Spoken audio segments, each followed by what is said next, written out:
Isn't this just such a lovely picture? A bookshelf packed full of novels, some strategically placed candles, and a lady in a rocking chair ready to tell you about all of her favorite books. But have you ever wondered what goes on, dun dun dun, behind the scenes? Maybe you have, maybe you haven't. Either way, you clicked on this video, so hello and welcome to Spinster's Library, Spinster's Writing Desk, Spinster's Production Studio. Today, I'm taking you through the booktube making process, from the script to the recording, all the way to the edit and upload. This is the making of 2 videos, which by the time you're watching this have already been... Oh, hello! Wouldn't be a booktube video without a cat, would it? Ooh.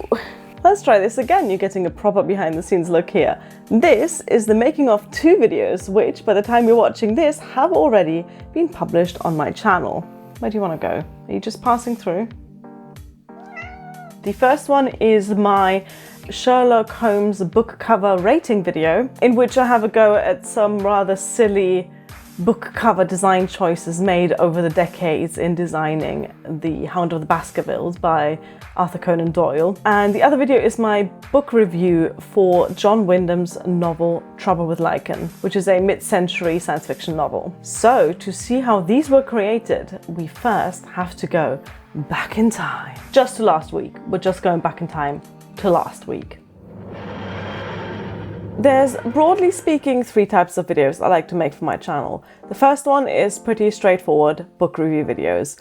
You already know what a book review video is because they form the backbone of BookTube. I've been doing book review videos on Spinster's Library pretty much since the beginning of the channel.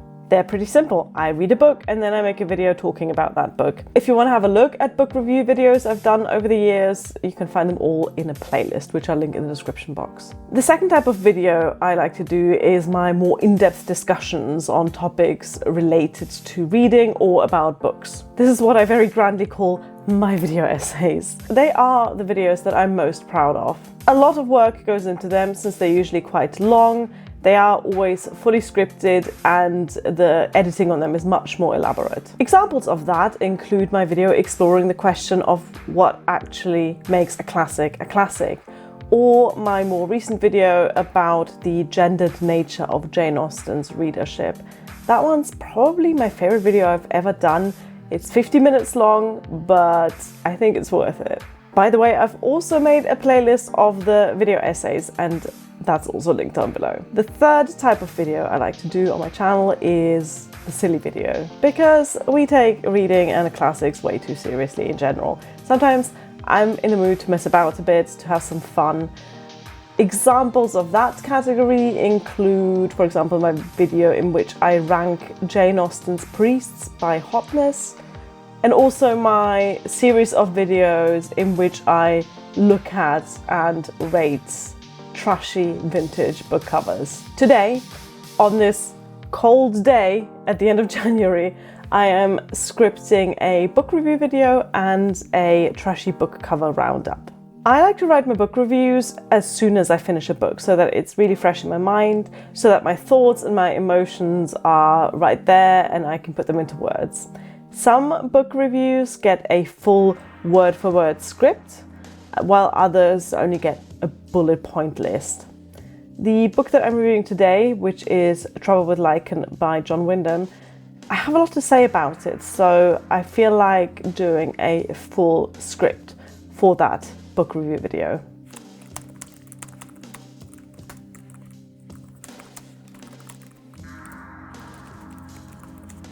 I work an office job 4 days a week, which leaves me with 1 day to focus on BookTube, and that's Wednesday. Today is Wednesday. That bit you just saw was filmed on a Wednesday, last Wednesday. So I plan my video making accordingly, and that means that I batch produce videos, as industrial as that sounds. Today is the 5th of February. I started making this video last week in January, so that just tells you how much time it takes. As well as writing the script for my book review, I also want to research and prepare for the trashy book covers video. For this particular episode of the trashy book covers video series, I have picked The Hound of the Baskervilles by, I was going to say by Sherlock Holmes, that's not the author, by Arthur Conan Doyle. Now that video doesn't require any scripting because the whole point is that I am looking at these trashy book covers and then reacting to them off the cuff. So there's no scripting to be done for that, but I have to do some research. I have to find these trashy book covers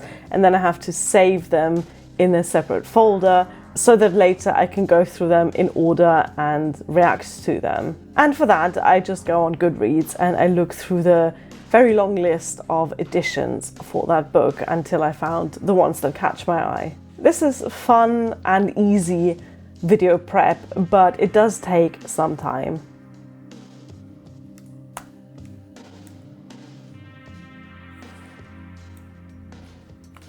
Once the scripting is done, we get to step number 2, the recording. That's where we're at right now. Here in my living room, I mean, of course, in the Spinster's library. But before I show you what that's like, let's answer some questions, because I asked you to put some questions about BookTube on my community page. So we'll just sprinkle those throughout the video. Let's start with a question from Antje2000. How are you and Bill doing? How are the cats doing? Do you have any special plans for the new year, bookish or otherwise? And what are some more recent books on your TBR that you're excited about? Bill and I are doing great. By the time you're watching this, our Valentine's video will have already been out. This is really weird because I'm filming this at the start of February, hence all the New Year questions, but obviously you're watching this in April. Bill started his own YouTube channel, which I encouraged him to do for years and years, and last year he finally got started and he is hooked. His channel is about retro video games. I'll link that down below because of course I will promote his channel at every opportunity. If you're into retro video games, do check it out. He's really quite good at YouTube. You know, we don't really have any special plans, which sounds incredibly boring. We're just gonna exist. As for books on my TBR that I'm excited about, I did go on a little secondhand shopping spree at the start of the year, and I ended up buying quite a few modern and specifically young adult Jane Austen retellings that I want to read this year. The next question is from Clary Fair. Are you still knitting? I really enjoyed the Claudia's House videos. Hello from Team Acme. Hi Claire.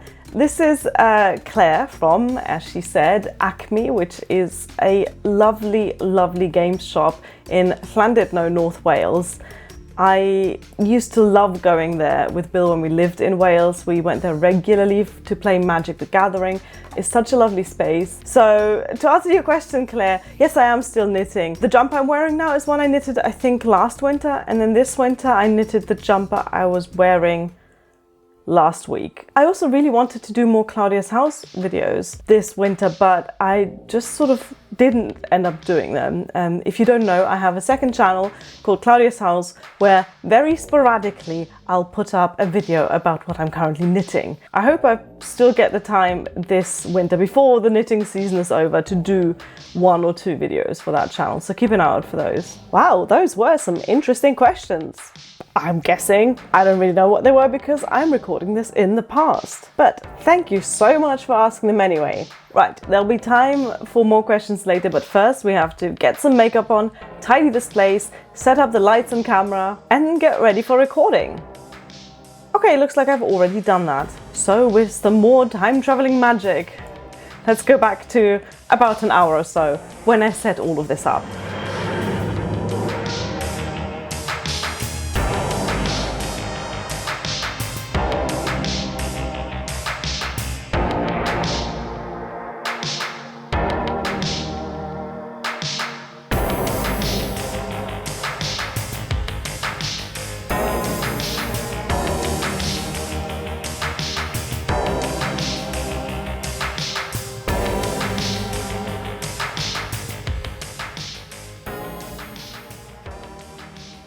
I used to record with my glasses on because I wear glasses all the time, but I got so fed up of having to work around the glare that I just take them off for recording. This is how I turned my messy living room into a BookTube set and my messy face into a booktube face. We've got the lights, we've got the camera, we've got my script on my laptop right in front of me.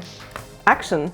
Hello and welcome to Spinster's Library. I'm Claudia and today I want to talk about Trouble with Lichen by John Wyndham, which was published in 1960. Something always happens, and today what was happening was first my cats destroying my living room because they are convinced that it's time for the wet food, which it isn't, by the way. I'm not starving my cats, they're just spoiled little brats.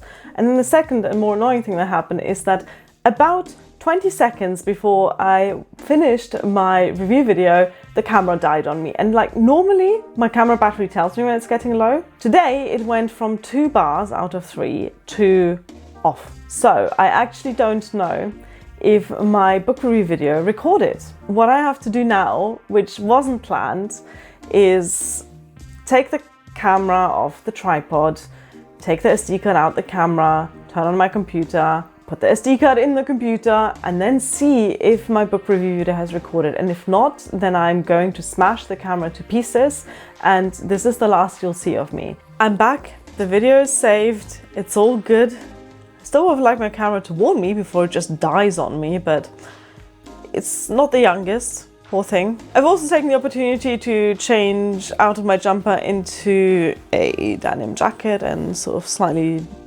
differentiate my hair. I do that when videos are filmed on the same day. I also publish one after the other. And in this case, there's 3 videos published in a row because there'll be the covers video first, then the book review, and then this video. So to avoid having me look exactly the same in all 3 thumbnails, I change up my hair and or makeup and or clothes between shots. I would normally put a different lipstick on, but I really like this orange. I also fed the cats, by the way, because they were starting to really get quite threatening. Right, now we have one more video to film. Hello and welcome to Spinster's Library. I'm Claudia and today we are looking at some trashy, vintage Hound of the Baskerville book covers through the decades. Phew, we are done. Recording is always more draining than I expect. I've got, I think, probably about 60 minutes of footage in total, which I'll have to edit down to the 2 videos next week. But there's one thing still left to do before I can turn the camera off for today, and that is take the thumbnail pictures. So bear with me while I pose. Hello, it's me again, back like one of Charles Dickens' Christmas ghosts to make a little announcement before we go back to the video creation process. Which means you're about to see what the editing stage looks like. But before then, I just wanted to announce that I am starting up channel memberships on YouTube. That means that if you want to, you can give me money and I can give you, I don't know, extra things. I'm really bad at selling myself. So let me put it in the words of YouTube itself. Excite your audience with access to exclusive perks as a monthly paying member. Viewers will be able to join from your channel and video pages. You'll receive 70% of net revenue. So it's basically like Patreon. If you want, and I can only stress that this is entirely optional, some would even say superfluous, you can sign up for $2, $5 or $10, I think it's dollars, a month. And for that you'll receive some admittedly minor perks. Look, I'm not going to try and convince you that this is in any way a sensible way to spend your money. For $2, you basically get nothing. I mean, you might as well chuck your money into a fountain where, with a bit of luck, your wish might be granted by friendly spirits. Okay, that's not entirely true. If you give your $2 to me instead of the friendly spirits, you do get use of these emojis in the comment section. That's right, I made those. Can you tell? What do I get out of your $2? Well, I get 70% of that, and that will go towards buying myself a new camera lens, because after about 7 years, the one that I'm looking at right now is about ready for retirement. For $5 a month, you get to see all of my videos a day before they're officially released. As you might have noticed, or probably not, because Who actually pays attention to YouTube release schedules? Not me. Anyway, all of my videos go out on a Friday at 5:15 European time. At the moment, I'm managing about 2 videos a month. I mean, you're seeing the amount of work that goes into them. That's going to increase probably for Jane Austen July, because I've got quite a few ideas for that. And then it's also probably going to increase for Victober, because I missed out on taking part in Victober in the past few years, and once again I'm brimming with creativity and ideas for those readathons. So for $5 a month you get all the videos on Thursday afternoon instead of Friday. You also get a little shout out at the end of each video, but bear in mind that I do film my videos quite a bit in advance. For example, I'm filming this right now on the 29th of January, and you're seeing this sometime in April. So if you do sign up to the $5 a month, it might be a while before your name starts showing up at the end of the video, but I will basically check the list every time I record and read out the names that are signed up to the level at the time of recording. I feel like I completely over-explained something that is actually pretty simple and obvious. And if you happen to have $10, which for some unfathomable reason you want to send my way, there will be exclusive content, and that's going to be behind the scenes pictures, blog posts, and the occasional bonus video, which is going to be exclusive to that level. And all of that will be shared right here on YouTube. That's enough time wasted on the channel memberships. You can find out more by going on my channel page and clicking the join button. Let's answer some more Q&A questions before we continue with the whole booktube making process. Dreaming of the Desert 17 asks, what do you like to do in your free time besides reading? Do you read non-fiction or other genres that you haven't mentioned on your channel? Are there any books that are being published this year that you're looking forward to reading? And a fun fact for good measure. I have a lot of creative hobbies mostly. I like to knit, I like to crochet, I also dabble in candle and perfume making. In the warmer months I like to garden because there's nothing like homegrown vegetables. I like making music and songwriting. I've just started taking singing lessons, which I'm super excited about. Yeah, I do a lot of things besides reading. If I read non-fiction or other genres that I haven't mentioned on my channel, not really. I have some non-fiction books on my shelf that I have been planning to read for ages, but I don't find reading non-fiction particularly relaxing. So I read something if I'm interested in it, but it's not enjoyment as much as reading novels, so I don't tend to. However, when I do read a non-fiction book, I will also talk about it on my channel. My resolution for this year is to talk about every single book I read. As for the question of whether there are any books that are being published this year that I'm looking forward to, I'm sure I will read books that are published in 2025 at some point in like 2 decades. I'm not really one for new releases, I'm afraid. I don't know what's coming out this year, so no.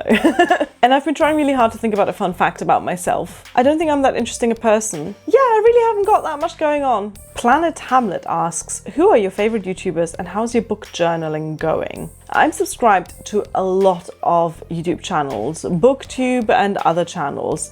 So mostly I let the algorithm dictate my viewing, which I know isn't great because as a creator, you're always a little bit trying to fight and or play the algorithm. But when I load up YouTube to watch something, I will usually just scroll through the homepage and click on a video that's recommended to me. I follow all the known classics booktubers, but again, there's not a single YouTuber whom I watch religiously where I catch every single video that they put out. My favorite YouTuber is my husband Bill. But yeah, I mostly just let the algorithm dictate my viewing, to my shame. Right, we're done here for now. Let's travel through time again into next week when I'll be editing the footage that I recorded for both the book review video and the book covers video. It's next Wednesday. How time flies. Today I'm editing the videos that I recorded last week. So welcome to Spinster's office. It's a bit cramped in here, but we'll make do. For editing, I use a piece of software called DaVinci Resolve, which I've been using for ages and I am really happy with it. It's completely free, though there is a pro version that you can pay for. But in all the years I've used it, I have never felt the need to purchase the Pro version of it. The basic one, the free one, does a lot, much more than I know how to actually use. The only downside to DaVinci Resolve is that it's not very intuitive, it's not very beginner friendly, just because it can do so many different things. But there's tutorials on YouTube and elsewhere that I found really helpful for whenever I get stuck. If you're familiar with BookTube, you know that, unlike other genres of YouTube videos, it's very low-key when it comes to editing. In fact, many booktubers don't edit their videos at all, or they simply use the cut function to make their videos a bit tighter or to get rid of mistakes and gaps in their videos. That's pretty much my approach when it comes to editing book review videos. Yes, when it comes to book reviews, I'm very much a BookTube purist. Minimal editing, no music, no flashy anything. They are very straightforward.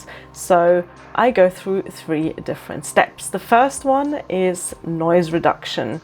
I use a pretty cheap lapel microphone, but it still does a decent job at not picking up too much noise to begin with. Still, running the audio through a noise reduction filter is a really basic, simple, straightforward way of making your video a bit more pleasant to listen to. Here's what the beginning of my video sounds like before noise reduction. Hello and welcome to Spinster's Library, and here's after. Hello and welcome to Spinster's Library. The next thing I do in my edits is color correction. Depending on daylight and my camera settings, there's more or less need for that on each video. Even with my studio lights, I always like to brighten up the footage a little bit in the edit, as well as make the blacks a bit darker, just to up the contrast a little bit. These are quite subtle changes, so here's the before and the after of that. The final step of my very basic book review editing process is the cutting. It's really simple. I cut out ums and pauses and bits where I say the word wrong or where I repeat myself. If I feel like I'm rambling, I might even cut out a whole minute or 2 of footage. That tightens up the video and gives it a nice flow from start to finish. You want a before and after of that as well? Here you go. This is what the footage looks like without cutting. So Diana starts studying this lichen as well and makes a groundbreaking discovery. A substance,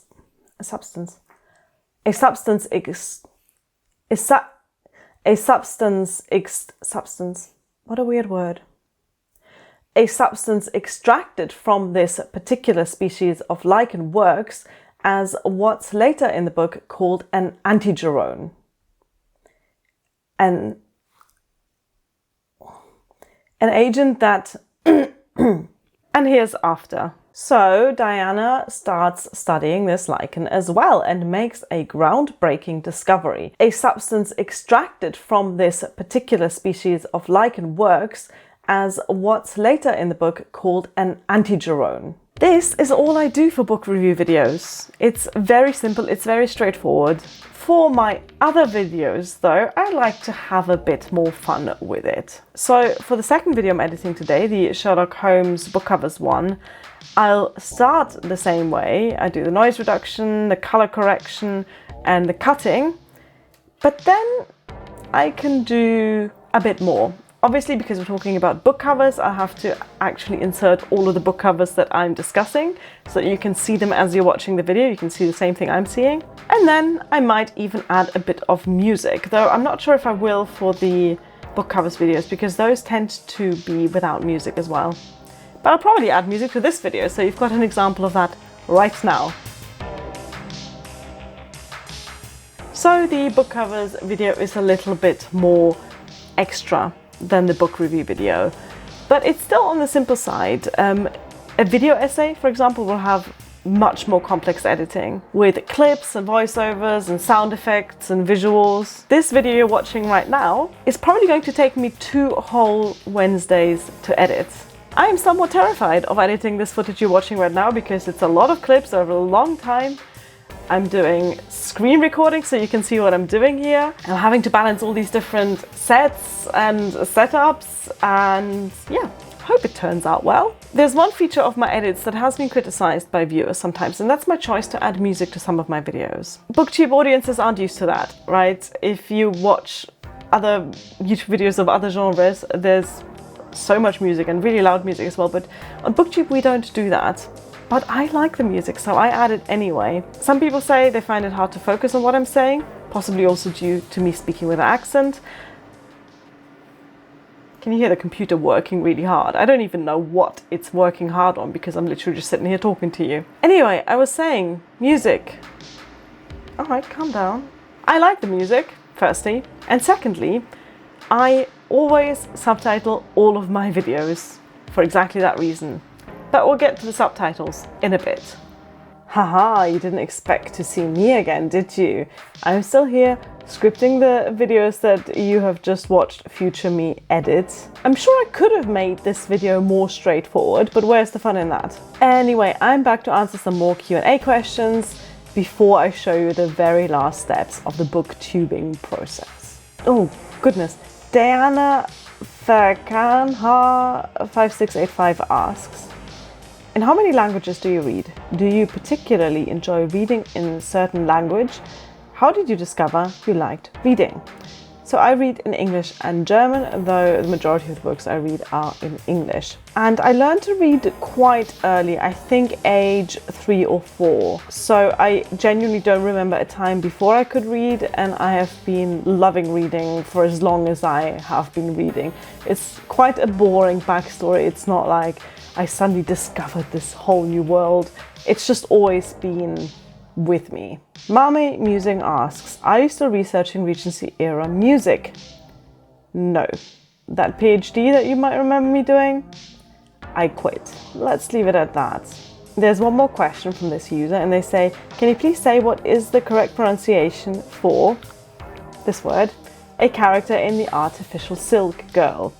Now, you are actually mixing up two books here by German classics author Irmgard Coin. Let me get them and I can show you. So, okay, the camera's really far away for this. Anyway, so The Artificial Silk Girl is this book. In German, it's called, wait, how do I get the camera to focus on this? Never mind. In German, this is called Das kunstseidene Mädchen. This is a book from, I want to say the 1920s. No, this is from 1932. And the main character of that is called Doris, or Doris. The book that you are talking about is this one. And I would pronounce this Gilgi, eine von uns. I think the main character's name, Gilgi, is short for Gisela. But I might be wrong in that as well. This is actually still on my TBR. I have not yet read this one. I have read and very much enjoyed this one, so I can recommend The Artificial Silk Girl, or if you want to read it in German, Das kunstseidene Mädchen. Okay, now back to editing and uploading the videos that I have not yet recorded.